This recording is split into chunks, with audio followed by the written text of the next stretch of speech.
Last night, Donald Trump gave his first joint address before Congress of his second term, and it was disastrous, both in terms of content and also, surprisingly, in terms of reaction. And we'll get to that.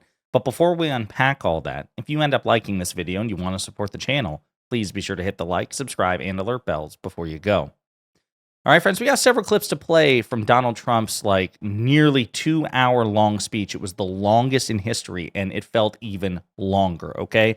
As Fact Post points out, just to give you a summation before we play the clips, 0 mentions of healthcare affordability in Trump's speech, 0 mentions of housing affordability, 0 mentions of veterans, 0 mentions of prescription drug costs, 2 mentions of the Gulf of America, 3 mentions of annexing Greenland, 3 mentions of Elon Musk, 5 mentions of tax handouts for the ultra-wealthy and mega corporations, those big Trump tax cuts he's looking to enshrine into permanent law, 6 mentions of the Panama Canal, which Trump wants to also take over, much like Greenland, and 13 mentions of President Biden. So you can probably already see where this is going. It was a total disaster. So let's start with this clip here at the very beginning. I return to this chamber tonight to report that America's momentum is back, our spirit is back, our pride is back, our confidence is back, and the American dream is surging bigger and better than ever before. So, as you know, we are in the middle of a Trump-triggered trade war, which cost, at the bare minimum, a 1,300-point drop in the stock market over a span of 2 days. Previously, by the way, Trump said that if that were to ever happen under a Democrat, that Democrat should be impeached. It then happened under Trump. So the stock market is crashing. His trade war is going to raise costs on American consumers. We're seeing that grocery and gas prices are skyrocketing. Trumpflation is skyrocketing. And there are signs of a Trump recession around the corner. So what the hell is he talking about in terms of momentum? Here's another clip. I've stopped all government censorship and brought back free speech in America. It's back. So Trump says this, but of course he is suing, as president of the United States, he is suing retired pollster Ann Seltzer because he didn't like her poll about him in Iowa, even though he won the damn election and he won the state. He is suing CBS for billions of dollars over the interview of Vice President Kamala Harris. His FCC, his Federal Communications Commission, is ruthlessly targeting media networks that Trump has specifically threatened during the campaign and in the past, while protecting Trump-friendly networks like Fox News. And of course, he's effectively declared war on the Associated Press because they won't use his Gulf of America terminology, and he's limited their access to the White House such that even libertarian free speech groups like FIRE are calling him out for it relentlessly. So, of course, Trump is, quite frankly, the most openly, pettily censorious president in the history of at least modern politics, if not the entirety of this country. So, of course, he's lying about that. Here's another clip.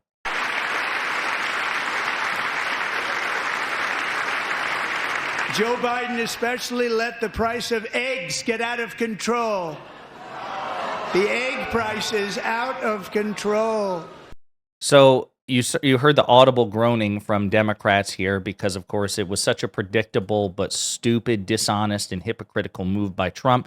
President Biden has not been in office since January 20th. The cost of eggs and groceries in particular continues to skyrocket. And I'll remind you that when Trump was campaigning for your vote, we played the clips time and time again, the words left Trump's mouth hole. He said repeatedly on the campaign trail, elect me and I will, on day one, end inflation. I will cut your gas, your grocery, your energy prices, your cost of living on day one. And he has failed to do so. Not only have they not been cut, they have skyrocketed on his watch, and his polling on this is disastrous. So he is desperate to try to pin it on President Biden, and so are his surrogates and right-wing media. So far, it's not working, and we have to continue to press the pressure on Trump and make sure, no, this is Trump's fault, this is Trump's baby. By Trump's own standard, he is failing, and therefore he and his party, and they alone, should accrue a political consequence to this. Here's another clip. They're about protecting the soul of our country. Tariffs are about making America rich again and making America great again, and it's happening, and it will happen rather quickly. There'll be a little disturbance, but we're okay with that. It won't be much.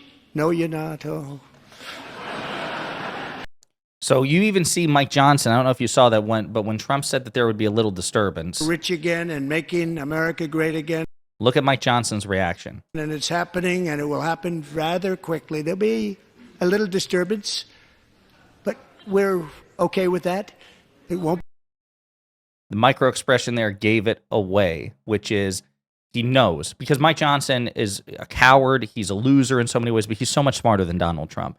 He knows that that was a disastrous statement to make because, again, Trump campaigned and Republicans campaigned when President Biden was in office that, hey, these aren't trivial matters, the cost of living, the cost of groceries, the cost of energy, and it would be tone deaf to try to downplay it. And quite frankly, in hindsight especially, we see that unfortunately many of us, probably myself included, did downplay some of those concerns because we were pointing out the macroeconomic statistics here of the broader narrative about the fact that President Biden stewarded an economy that recovered exceptionally well from COVID despite the mess he'd inherited from Trump. That remains to be true.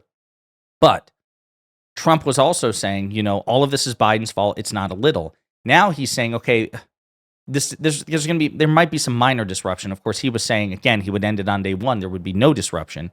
Now he's conceding there will be disruption. There will be a disturbance, but it's a little bit, and it's no big deal, right? You guys don't care. You don't care about paying higher prices because of my trade wars, right?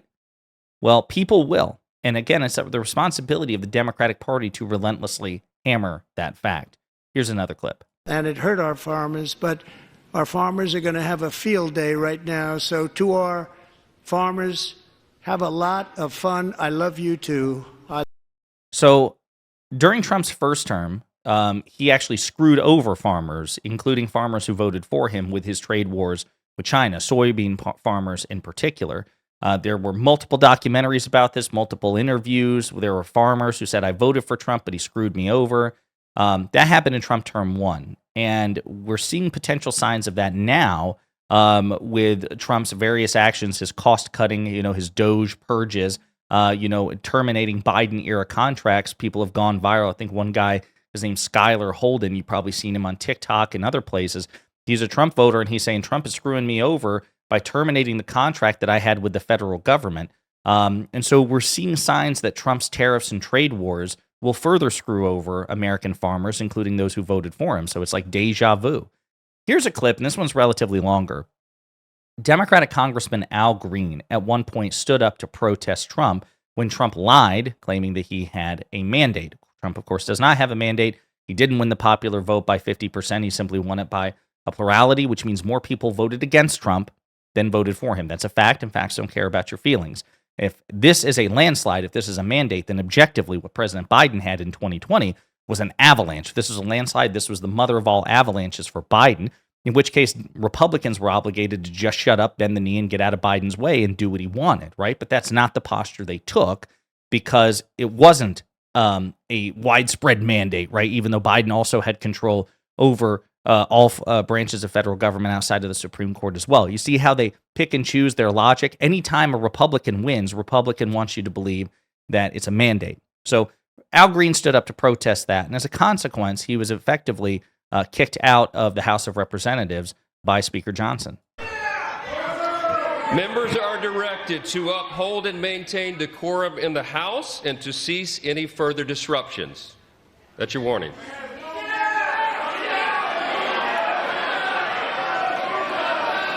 Members are engaging in willful and continuing breach of decorum, and the chair is prepared to direct the Sergeant-at-Arms to restore order to the joint session.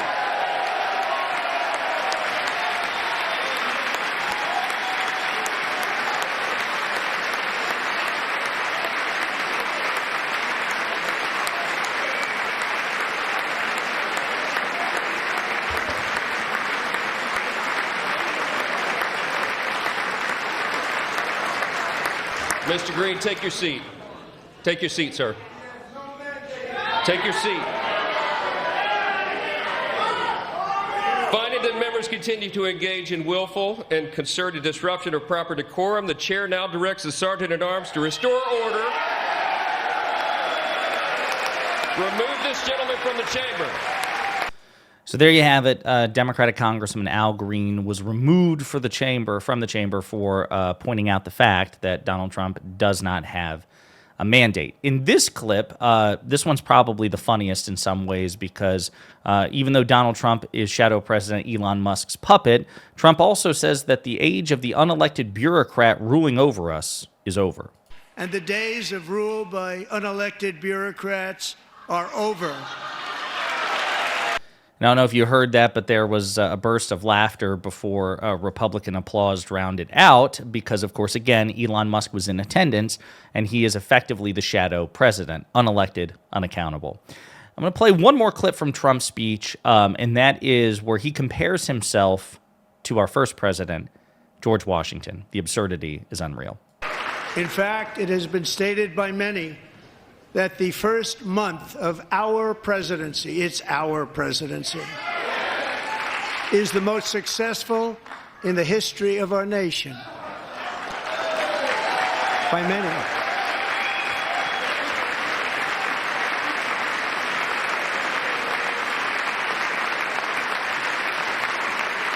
That is a lie. They're holding up, the Democrats are holding up signs that say false. Yes, that is false. And what makes it even more impressive is that, do you know who number 2 is?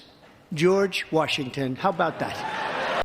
Again, even Mike Johnson has to duck his head to try to contain the laughter because, of course, that's bullshit. President Washington, with the possible exception of Presidents Lincoln and Franklin Delano Roosevelt, was the most successful president in the history of this country, and Donald Trump is not that by any stretch of the imagination. So the last thing I want to do is play just a quick summary of how this speech was received, because you'll see some polling data which suggests, holy shit, Trump killed it. He killed it.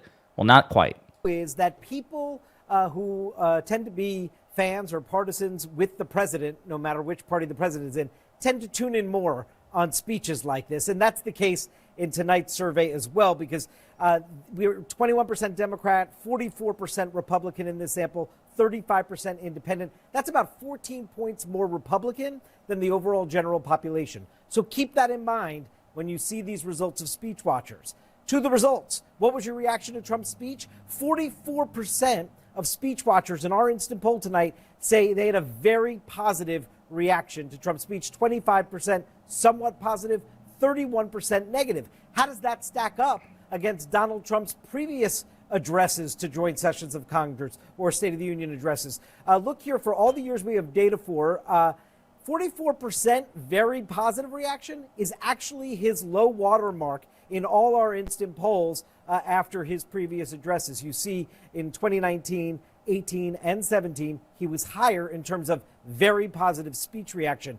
And what about to his modern day predecessors? How does this 44% very positive stack up? Again, it's the bottom of the barrel here. 51% in 2021 when Joe Biden gave his first joint address were very positive. Donald Trump himself was at 57% in 2017, and you see that Bush and Obama even higher than that. So there you have it. As far as this speech is concerned, even though it's overweighted and overrepresentative by Republicans who are part of that cult of personality, this speech was not particularly well received. In the meantime, let me know what you think in the comments.